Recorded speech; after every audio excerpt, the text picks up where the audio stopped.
Most people believe that when someone treats them badly, strength means responding immediately.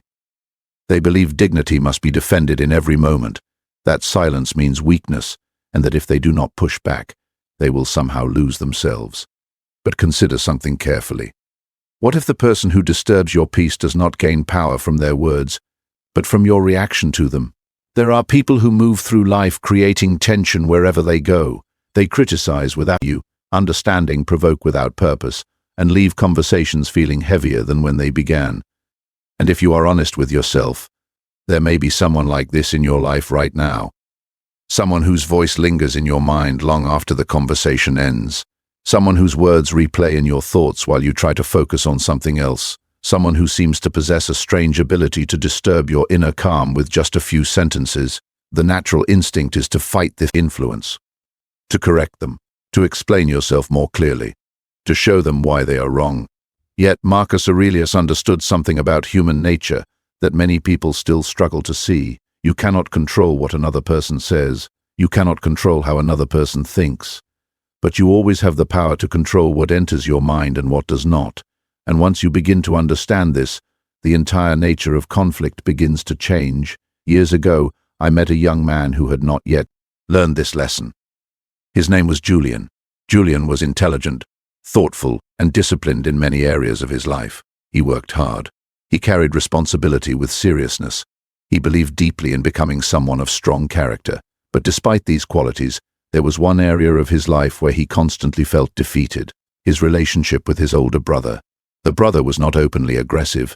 There were no loud arguments or dramatic confrontations. Instead, the criticism appeared quietly, almost casually, during ordinary conversations.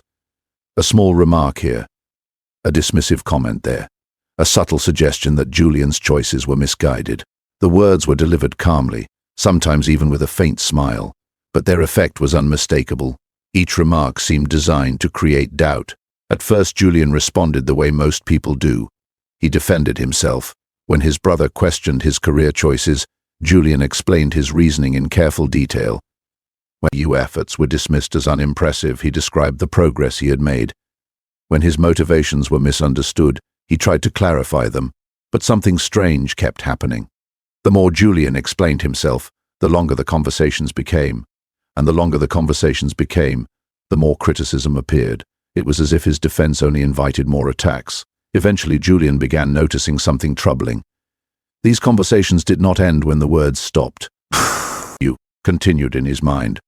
While he was walking alone, he replayed every sentence, imagining better responses. While working, he found his focus drifting back to the argument.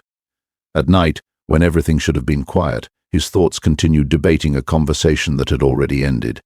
This is one of the most subtle forms of control another person can have over you. Not control over your actions, not control over your choices, but control over the space inside your mind. One afternoon, Julian came to speak with me about it. He did not appear angry. In fact, the frustration had already passed the stage of anger and settled into something heavier: exhaustion. "I don't understand why this affects me so much," he said quietly. It is a question many people ask when they find themselves trapped in these patterns. They believe they should be stronger. They believe they should simply ignore the criticism. But ignoring something is very different from understanding it. So I asked him a question. When your brother criticizes you, what do you feel first? Julian thought for a moment. At first, I feel the need to correct him, he said, because he's wrong about what I'm doing. And after you correct him, he disagrees again. And 10? Then I explain more. And 10.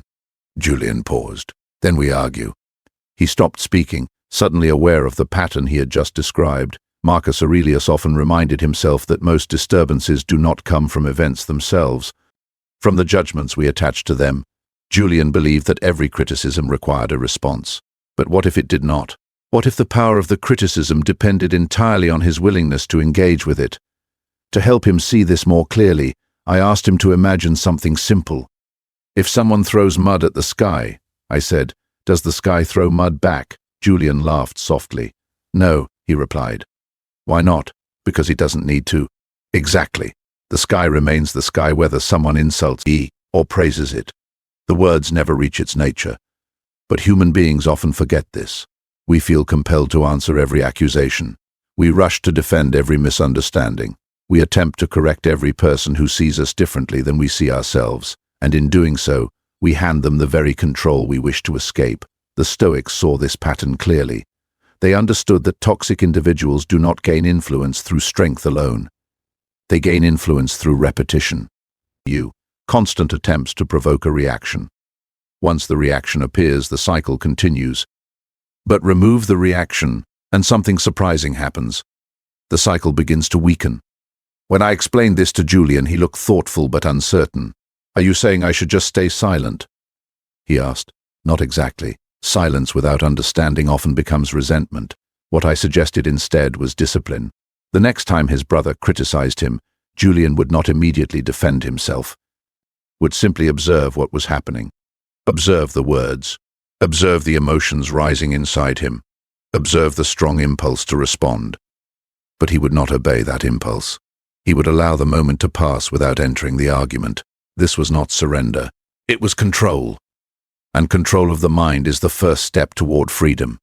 Julian agreed to try, though he was not entirely convinced it would change anything. After all, habits formed over years rarely disappear in a single moment of insight. But within a few days, something unexpected happened. His brother made another critical remark during a casual conversation. Normally, this would have triggered the familiar cycle of explanation and disagreement. This time, Julian simply listened. He nodded once, and then he allowed the conversation to move forward. There was no argument. The moment passed quickly, almost awkwardly, as if something in the usual rhythm had been interrupted.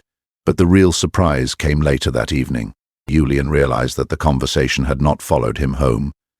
There were no repeated arguments in his thoughts, no imaginary debates, no lingering frustration. For the first time in a long while, the words had ended exactly where they were spoken, outside his mind. When he returned to see me a week later, he described the experience with quiet curiosity. "It felt strange," he admitted, "but also peaceful." This was the first glimpse of something important, but what Julian did not yet understand was that this was only the beginning. Because when a toxic person loses the reactions they depend on, they rarely stop immediately. Often they push harder. And the moment when that pressure increases is the moment that reveals whether your discipline is real or only temporary. When Julian returned the following week, there was a different expression on his face. It was not the familiar frustration that had once followed every conversation with his brother, but it was not complete peace either. It was the look of someone standing in unfamiliar territory, unsure whether the ground beneath him was stable. He sat down and remained quiet for a moment before speaking. "It worked," he said slowly, but something strange happened after. This is often how discipline first feels. When a person stops reacting in the way others expect, the world around them becomes briefly unsettled. People who are accustomed to your responses do not immediately understand the absence of them. Julian explained that after their last conversation, his brother seemed slightly confused. The argument he had expected never appeared. The discussion simply moved on. For a few days, nothing unusual happened. They spoke occasionally and the familiar tension did not appear. But then another moment arrived. They were sitting together during dinner when his brother casually returned to the subject that had so often caused problems before, Julian's career. The tone was calm, almost thoughtful at first. His brother asked a few questions about Julian's recent work, about the direction he believed his efforts were taking. But soon the conversation shifted in the familiar way. "It still seems like you're choosing the harder path," his brother said, leaning back slightly. "Sometimes people avoid the obvious opportunities because they're afraid of responsibility." In the past, this sentence would have opened the door to a long and exhausting debate. Julian would have immediately explained the decisions he had made. He would have outlined his plans, defended his reasoning, and attempted to show that his choices were thoughtful rather than careless. But this time he remembered the discipline he had begun practicing. He listened, not with silent anger, not with resentment, but with attention. Yet inside him something stirred. The instinct to correct the statement rose quickly, like a reflex that had been strengthened by years of repetition. His mind began forming arguments almost automatically. "You are misunderstanding my goals. You don't see the work I'm doing. You're assuming things that are not true." These thoughts appeared with surprising speed. This is the moment where most people abandon their discipline. They feel the surge of emotion and mistake it for necessity. They believe that if they do not respond immediately, the other person's opinion will somehow become reality. But the Stoics understood something very different about the nature of opinions. Another person's judgment has no power over your character unless you allow it to shape your own thinking. Julian remembered this. So instead of interrupting, he allowed the feeling to exist without acting on it. He observed the irritation the same way one might observe a passing storm, aware of its presence, but not carried away by it. His brother continued speaking, layering one criticism upon another. There was a sense that he expected resistance, as though the conversation could only continue if Julian defended himself. But the defense never came. After a moment, Julian responded with only a few calm words. "I understand why it might look that way." That was all. There was no explanation, no argument, no attempt to prove anything.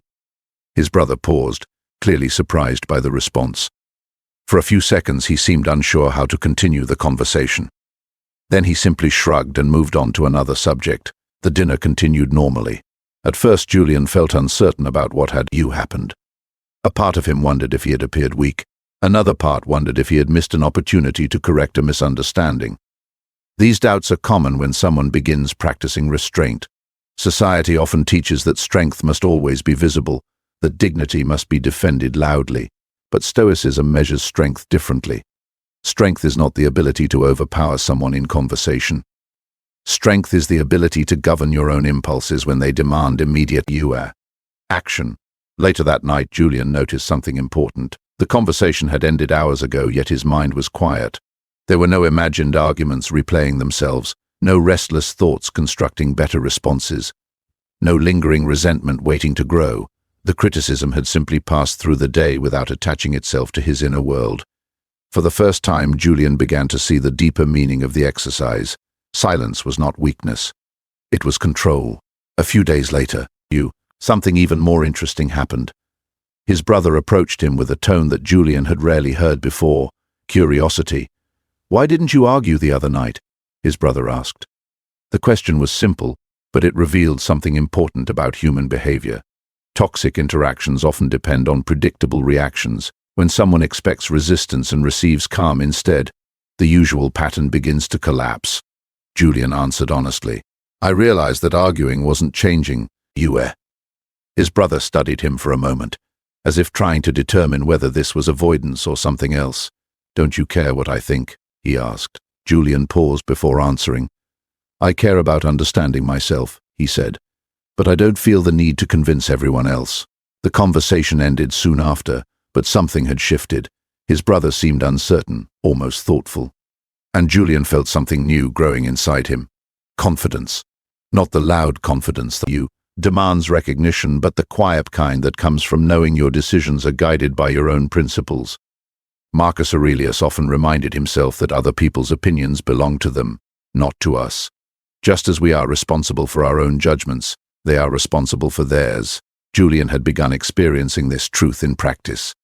But discipline is rarely tested only once. Just when he believed he had found a stable way to respond, another situation appeared, one that would challenge him more directly than any conversation before. Because toxic behavior often changes when it no longer produces the desired reaction. Sometimes it becomes louder, sometimes it becomes more subtle, and sometimes it becomes public. A few days later, Julian attended a small family gathering where several relatives were present. The atmosphere was relaxed, filled with ordinary conversation and laughter. For a while everything felt peaceful, but eventually the familiar topic surfaced again.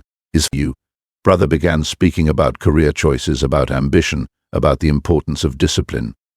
At first the comments sounded general, but gradually they became more specific. Soon it was clear that the story he was telling pointed directly at Julian. In the past, this moment would have produced an immediate argument, but now the situation was different. Julian sat quietly, listening to the conversation unfold in front of others. The room was full of people whose opinions he respected. The instinct to defend himself rose again, stronger than before. Because criticism spoken privately is one thing, criticism spoken publicly is another. And in that moment, Julian faced the most difficult decision yet. Whether to return to the old pattern of defending himself, or remain grounded in the discipline he had just begun to build. What he chose to do next would determine whether his peace was temporary or something far more permanent. The room was warm with conversation, the kind of relaxed atmosphere that usually makes people forget themselves. Laughter moved easily from one corner to another. Plates shifted, glasses were lifted, and voices overlapped in the comfortable rhythm of family familiarity. Yet beneath that ordinary surface, Julian felt something tightening inside his chest. His brother had begun telling a story. At first it sounded harmless enough. He spoke about ambition, about the importance of choosing secure paths in life, about the discipline required to pursue success in a serious way. Several people nodded as he spoke. The words themselves were not harsh, but gradually the direction of the story became clear. He began describing someone who preferred uncertain paths, someone who avoided the obvious opportunities, someone who mistook passion for progress. No name was mentioned, yet everyone in the room understood who he was describing. Julian felt the familiar surge of emotion rising within him. It moved quickly, almost automatically, like a fire catching dry wood. A voice inside him began forming the defense he had delivered so many times before. That's not true. You don't understand what I'm building. You're reducing something complex into something simple. The arguments were ready. Years of practice had sharpened them. He could interrupt the story, correct the assumptions, explain the depth of his work, and likely convince several people in the room that his brother was mistaken. But another thought appeared just as quickly. Quieter thought. One he had been practicing. Observe the impulse, but do not obey it. Julian took a slow breath and remained silent. His brother continued speaking, expanding the story with confident certainty. There was a subtle energy in his tone, the kind that often appears when someone expects resistance. It is the energy of anticipation. But the resistance never came. Julian simply listened. For a moment the room seemed to shift slightly. A few relatives glanced at Julian, expecting him to respond. His brother paused briefly, perhaps waiting for the familiar argument to begin. But nothing happened. The story finished. The silence that followed was brief but noticeable. Then someone at the table turned toward Julian and asked, almost gently, "What do you think?" All attention shifted to him. This was the moment that truly tested his discipline. When criticism occurs privately, silence is easier. There is no audience, no sense of reputation at stake. But when others are watching, the instinct to defend yourself becomes much stronger. Pride steps forward and whispers something dangerous. If you stay silent, they will think he is right. Julian felt that whisper clearly. Yet beneath it, another realization had begun to form over the past weeks. He did not actually need everyone in the room to understand him. The truth of his path did not depend on the approval of those listening. So instead of explaining himself, he spoke only a single sentence. "I'm satisfied with direction I've chosen." His voice was calm, not defensive, not dismissive, simply certain. For a moment no one spoke. His brother looked at him with visible confusion. The usual debate had not appeared. The expected explanation had not been offered. Without that reaction, the story seemed to lose its purpose. The conversation slowly drifted toward another topic. Dinner continued. But something important had just happened inside Julian. He realized that the moment had passed without leaving a wound.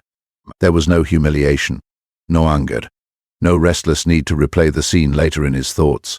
The criticism had been spoken in front of others, yet it had failed to enter the space where his peace lived. This realization stayed with him long after the gathering ended. Later that night he walked home alone, thinking quietly about what had occurred. In the past, a moment like that would have followed him for days. His mind would have replayed every sentence, imagining stronger replies, sharper arguments, better explanations. But the silence inside his mind now felt different, stable, clear. He began to understand something Marcus Aurelius had written many centuries earlier. Choose not to be harmed, and you won't feel harmed. Most people misunderstand this idea. They think it means pretending not to care about what others say. But that is not what the Stoics meant. They meant something deeper. The harm created by another person's words depends entirely on the meaning you attach to them. If you believe their judgment defines you, the words become heavy. They settle inside your mind and demand attention. But if you understand that their judgment belongs only to them, the words pass through your life without leaving a mark. Julian was beginning to experience this truth. Yet the most important insight arrived a few days later, during a quiet moment that seemed unrelated to the conflict at first. He was walking through a park in the early evening, watching people move along the path in different directions. Some walked quickly, focused on their destinations. Others moved slowly, lost in conversation or thought. As he observed them, a realization formed that surprised him. Each person was living inside their own version of the world. Each carried different assumptions about success, happiness, responsibility, and meaning. What seemed obvious to one person appeared foolish to another, and suddenly he understood something about his brother. Criticisms were not really about Julian.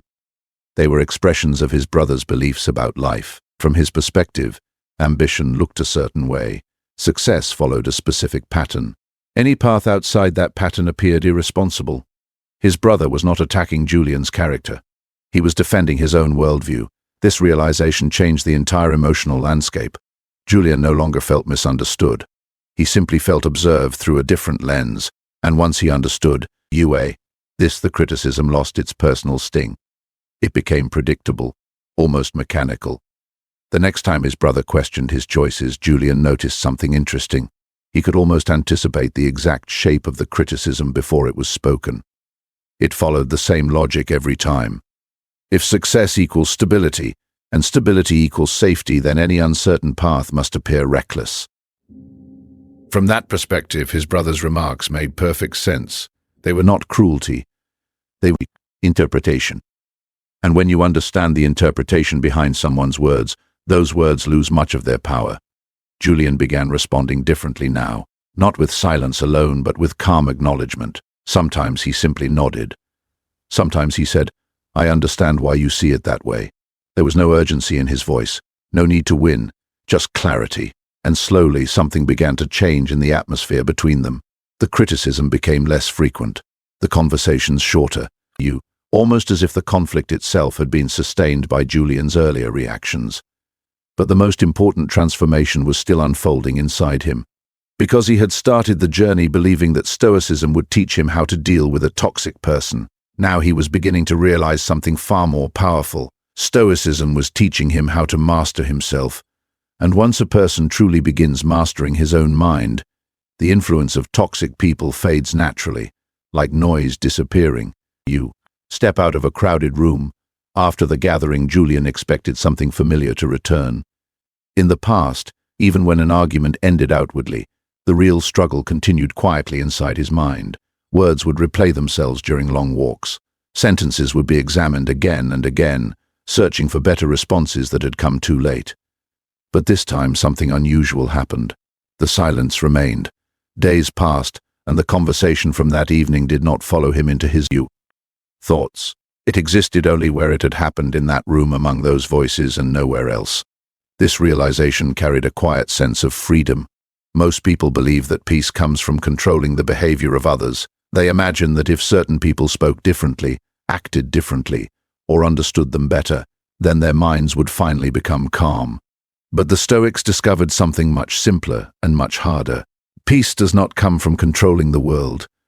It comes from controlling your response to it. Julian had begun experiencing this truth directly.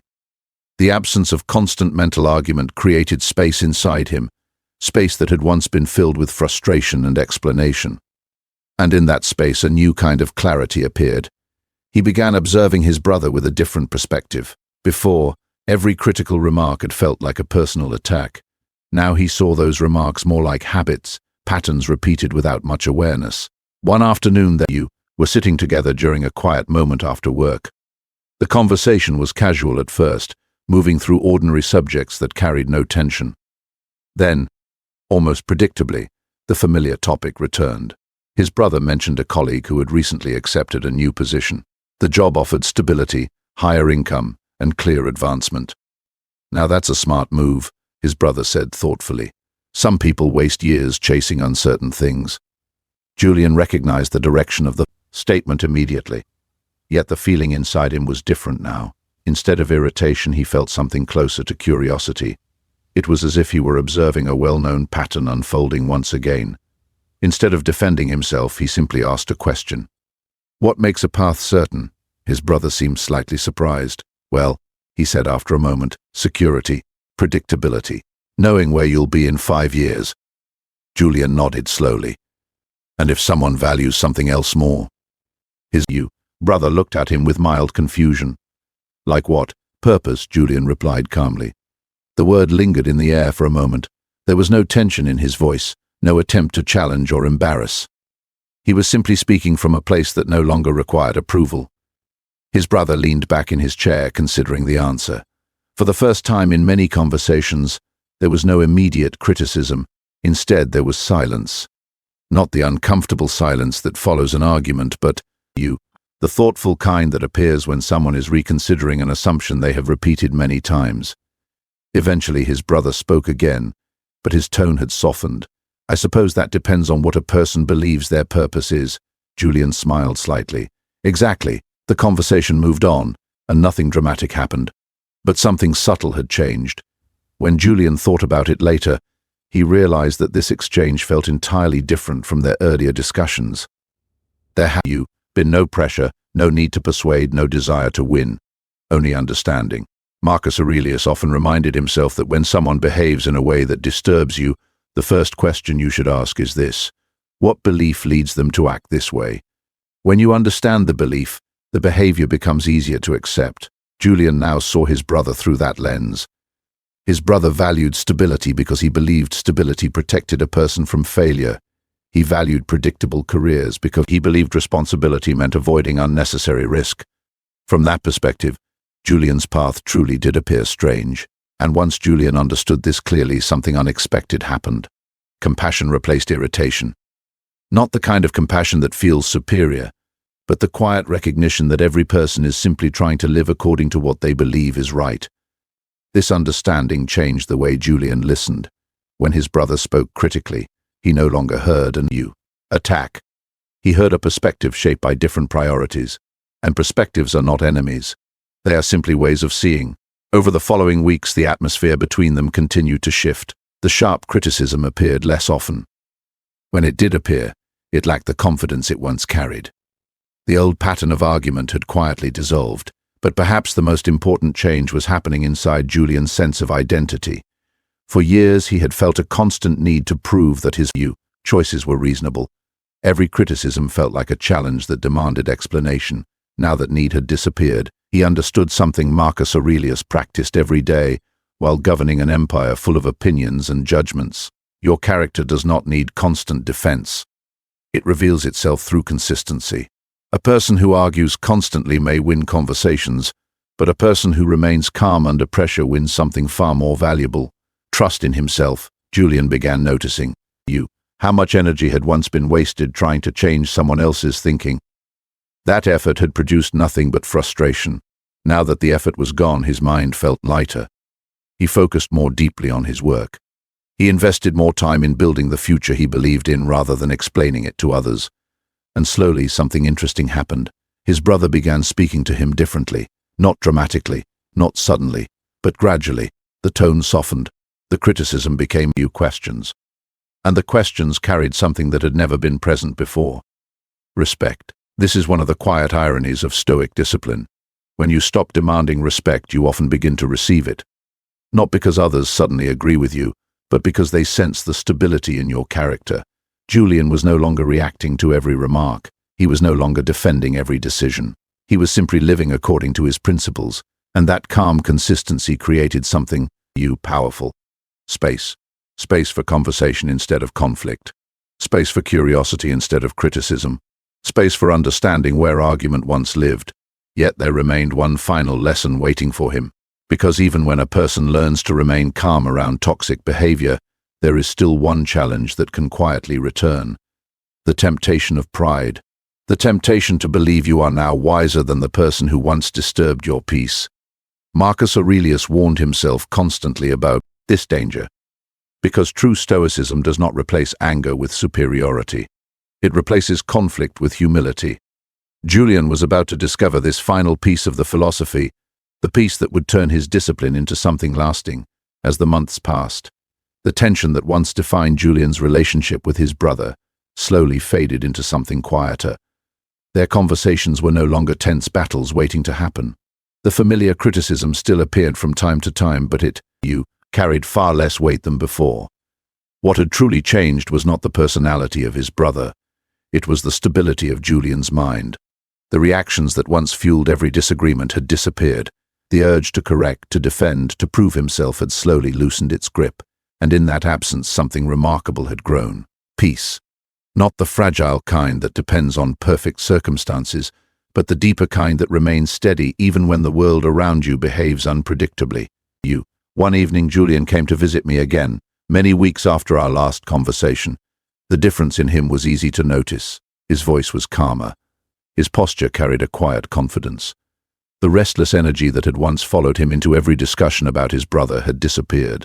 We walked slowly through a quiet street while he spoke about the changes he had experienced. At first I thought I was learning how to deal with him, Julian said.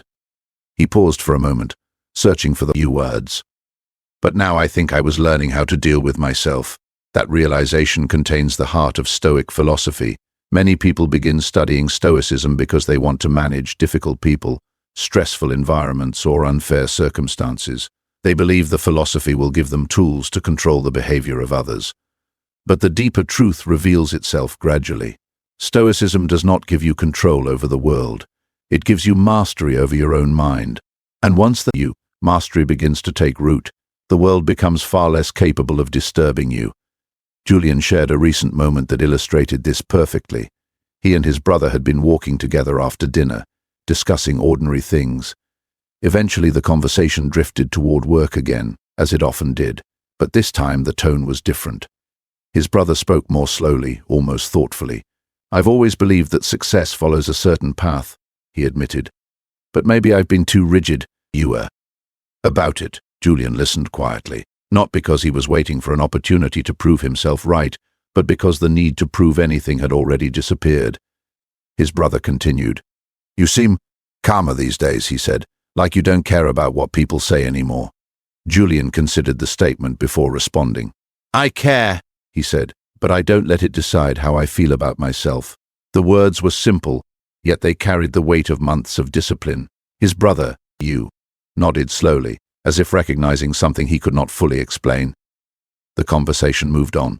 There was no dramatic apology, no sudden transformation of character. Life rarely delivers such neat endings. But something important had changed. The battlefield had disappeared. Marcus Aurelius spent much of his life surrounded by criticism, pressure, and difficult personalities. As emperor, he encountered countless opinions about how he should rule, how he should think, and what choices he should make. Yet in his private writings he returned again and again to a simple principle: the mind becomes disturbed only when it accepts disturbance. This idea sounds almost too simple at first, but living according to it requires tremendous discipline, because every day we encounter people who criticize, misunderstand, or judge us according to their own beliefs. If we try to correct each of them, we will spend our lives in endless arguments. If we try to satisfy every opinion, we will lose ourselves completely. The Stoic path offers another option. You allow people to think what they wish. You allow them to speak according to their understanding, and you remain responsible only for your own character.